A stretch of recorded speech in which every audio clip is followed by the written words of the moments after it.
ગુજરાતી ઇન્ડસ્ટ્રીની એક એવી જોડી મલાર ઠાકર અને પૂજા જોશી જે આજકાલ બહુ ચર્ચામાં છે. તો શું કહે છે એસ્ટ્રોલોજી અથવા ન્યુમેરોલોજી આ સબ્જેક્ટ ઉપર? નંબર 1, બેવની 28 જૂન બર્થડે છે. બેવનો નંબર 1 છે. સૂર્યના ગુણધર્મ છે ambitious nature, creativity, leadership, self assurance અને થોડું ડોમિનેટિંગ.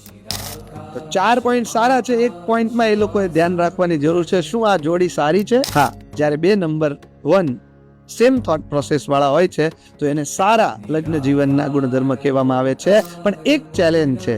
બેવ સૂર્ય ગ્રહ નામ રૂપે ને સૂર્ય, જેમનો રાજા જેવો સ્વભાવ છે, એ લોકોને ક્યારેક કોમ્પ્રોમાઇઝ કરવામાં થોડો પ્રોબ્લેમ થઈ શકે છે. કે જ્યારે અગર કોન્ફ્લિક્ટ ઓફ થોટ્સ થઈ રહ્યા છે તો થોડું 2 કલાકનું ડિસ્ટન્સ લઈ લેવું જોઈએ અને નાનું કોમ્પ્રોમાઇઝ એક યોગ્ય રાજા અને રાણીનું લગ્ન જીવન બનાવી શકે છે.